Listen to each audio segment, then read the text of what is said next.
Welcome back नाज़रीन। बातचीत हम कर रहे हैं कुछ पाकिस्तान के सियासी और आइनी मामलात के ऊपर। जदून साहब, मैं आपकी तरफ आऊँगा। आप एडवोकेट जनरल भी रहे हैं इस्लामाबाद के, और ये ख़ास तौर के ऊपर जो अदालतों में मुदाखलत का मामला है, आपने बहुत see basically being a practitioner भी, लॉयर प्रैक्टिशनर भी, आप बहुत सी चीज़ों को देखते हैं। लेकिन जब आप किसी पोजीशन पे होते हैं, अमूमी तौर के ऊपर जो तस्वर किया जाता है कि एडवोकेट जनरल हों या अटॉर्नी जनरल हों, या हुकूमत के नुमाइंदे होते हैं जो कोर्ट्स के साथ मुसलसल इंगेजमेंट्स उनकी होती हैं, इंटरेक्शन करते हैं, ख़त किताबत भी कर रहे होते हैं।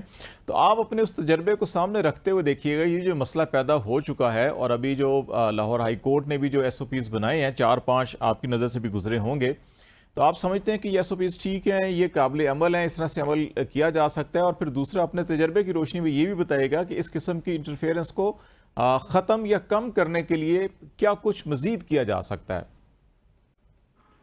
देखिए, ये तो एक मुसल्लमा हकीकत है कि जब इस्टेब्लिशमेंट और जुडिशरी, देखें, दो किस्म की इंटरफेरेंस होती है।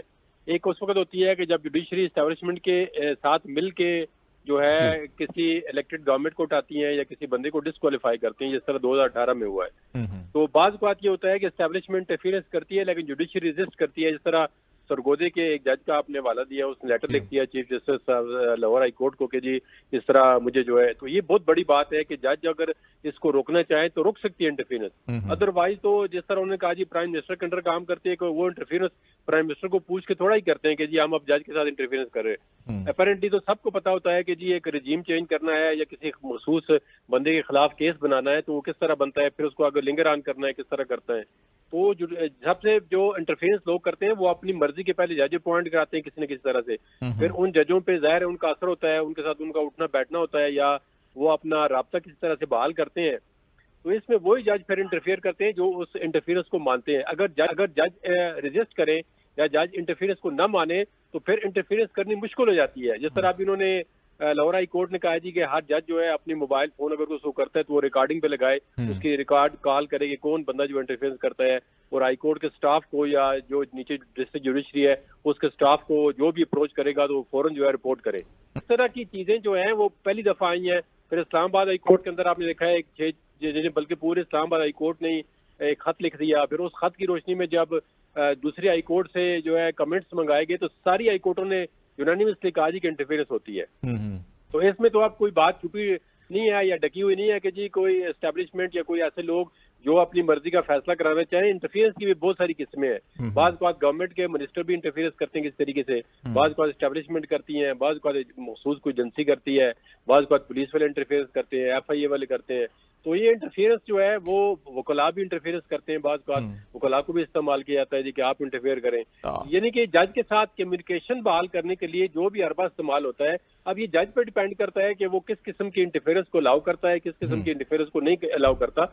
लेकिन मेरे अपनी ओपिनियन में जजेस को जो है हर किस्म की जो इंटरफेरेंस है उसको रेजिस्ट करना चाहिए, और आइन और कानून के मुताबिक जो भी फैसला आता हो, जिसके अगेंस्ट आता हो, जिसके हक में आता हो, चाहे वो कहते नहीं जी स्काई अगर आसमान भी गिर जाए लेकिन आप फैसला जो है कानून और आइन के मुताबिक करें। एक तो चीज मुझे बताइएगा जदून साहब, फिर मैं जुडिशरी को ये वाली जरूरत पेश करनी चाहिए, जरूरत होनी चाहिए कि वो किसी भी रेजिस्टेंस को, इंटरफेरेंस को रेजिस्ट करें और अपने आप को एक ऐसा जो है ताकतवर अदारा समझे जो आइन और कानून के मुताबिक अमल करे। एक चीज बताइएगा कि अभी भी जो SOPs आए हैं कि उसमें कहा गया जी कि प्राइम मिनिस्टर डायरेक्शन जारी करें, और अगर आइंदा को हुआ तो फिर प्राइम मिनिस्टर को जिम्मेदारी लेनी चाहिए उसकी।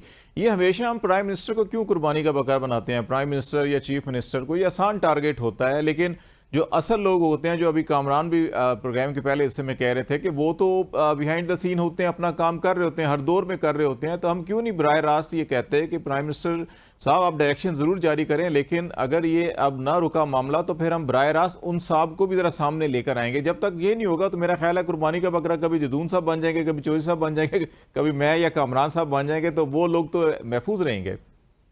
नहीं, बिल्कुल डेफिनेटली। अभी इस्लामाबाद हाई कोर्ट ने भी उसमें इनिशिएटिव लिया था कि लेकिन आप भी देखें ना, जो कागजों के अंदर तो यही है कि जी prime minister is the head of the government, ये the chief executive officer of the government, principally तो वो जिम्मेदार होता है। लेकिन अब ये जो एजेंसियां इंटरफेरेंस करती हैं, क्या प्राइम मिनिस्टर की काउंसिल से करती हैं, क्या जो वो ऑपरेशन या ऑपरेट कर रहे होते हैं वो प्राइम मिनिस्टर को इल्म होता है?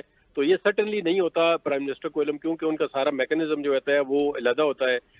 मतलब एक पेपर में तो आप प्राइम मिनिस्टर को, तो इसमें जो रिस्पॉन्सिबल इदारा है वो होता है सेक्रेटरी डिफेंस या डिफेंस का, क्योंकि या इंटीरियर, सेक्रेटरी इंटीरियर भी है, आईबी अगर आए तो वो इंटीरियर में आ जाती है। बिल्कुल, सेक्रेटरी इंटीरियर, सेक्रेटरी डिफेंस जो है, ये दो ऐसे डिपार्टमेंट है जो किसी न किसी तरह हर एजेंसी के साथ रिलेटेड होते हैं। तो मेरे ख्याल में बजाय इसके प्राइम मिनिस्टर के सेक्रेटरी डिफेंस और सेक्रेटरी इंटरफेरेंस जो most appropriate and principal officer होते हैं, जो एजेंसियों के जिम्मेदार, ऑपरेशन के भी जिम्मेदार होते हैं, तो उनको किसी न किसी तरह, देखें ना, सेक्रेटरी डिफेंस को आप बुलाते हैं, उसके खिलाफ कोई प्यूनिटिव एक्शन ले अगर इंटरफेरेंस बंद नहीं होती, तो फिर इस तरह आगे कोई मामला खुद ब खुद चीजें में बास जगह पे ठीक भी नजर आ रही हैं कि जब सेक्रेटरीज को हम बुलाते हैं तो नीचे खुद ब खुद चीजें भी ठीक हो रही थी।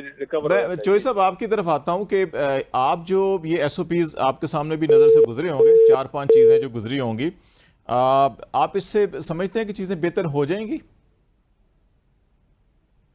जी मैं SOPs तो नहीं पढ़ सका। अच्छा, मैं इसमें 2-3 मोटी मोटी बातें बताता हूँ। एक तो उन्होंने कहा कि प्राइम मिनिस्टर साहब जो है कि तमाम एजेंसीज को खत लिखें कि आइंदा आप हायर कोर्ट्स में या डिस्ट्रिक्ट कोर्ट्स के अंदर बिल्कुल आप इन्वॉल्व नहीं होंगे, मुदाखलत नहीं करेंगे, ना बात करेंगे।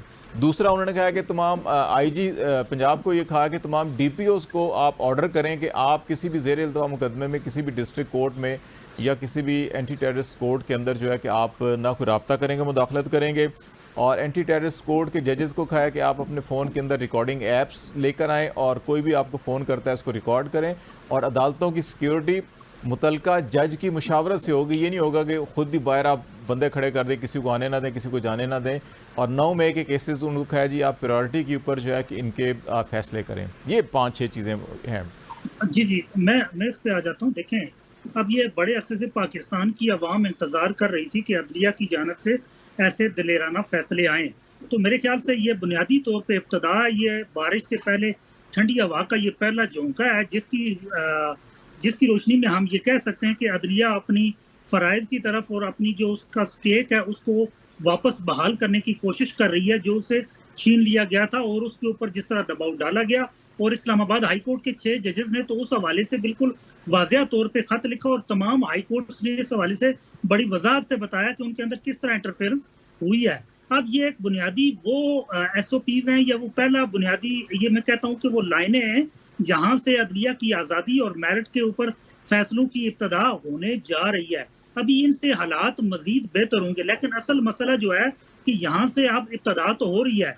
अब इसको अदलिया जो है इसको मुस्तकिल मजाजी के साथ लेके अगर चलेगी तो वो वक्त दूर नहीं है। तो साल या 2 साल के अंदर अंदर मैं बड़े यकीन से कह सकता हूँ कि अदलिया मुकम्मल तौर पे अपने जो स्टेट के तीसरे आर्गन के तौर पे अपनी वापस पोजीशन बहाल कर लेगी, जिसका गुज़िश्ता 2 साल से अवाम के अंदर एक ऐसा तासर बन चुका है कि ये एग्जेक्टिव का एक ज़ेली अदारा बन गया है, जहाँ जिस तरह मर्जी की आप कोई एप्लीकेशन प्रोसिक्यूशन की तरफ से लेके आ जाए, कोई FIA लेके आ जाए, पुलिस लेके आ जाए, तो उसको फिलफोर मंजूर कर दिया जाता है। चाहे रात के 12 बजे भी अदालत लगाई जाए, 11:30 बजे भी अदालत लगाई जाए, ट्रायल को रात को 1:30 बजे तक भी चलाया जाए। तो ये तासर बन गया था अवाम के अंदर, लेकिन अब ये तासर आहिस्ता आहिस्ता खत्म होना शुरू होगा। और अगर इसको मुस्तकिल मजाजी से चलाएंगे और अगर प्राइम मिनिस्टर के बाद असल जो जिम्मेदारान हैं जो इस मामले की पुष्टपनाही करते हैं या ऐसा करने का हुक्म देते हैं या इस तरह अदलिया को मजबूर करते हैं या जजेस को मजबूर करते हैं, या अब उसके बाद उनको जिस वक्त तक कटहरे के अंदर नहीं लाया जाता, उनको बराह रास्त सामने खड़ा नहीं किया जाता। अभी जैसे जस्टिस मोहसिन अख्तर कियानी ने इस्लामाबाद हाई कोर्ट के चीफ जस्टिस ने कुछ केसेस के अंदर ऐसे ऑर्डर्स पास किए जिसमें असल जिम्मेदारान को नोटिस किया गया या उनके हवाले से ऑर्डर पास किए गए।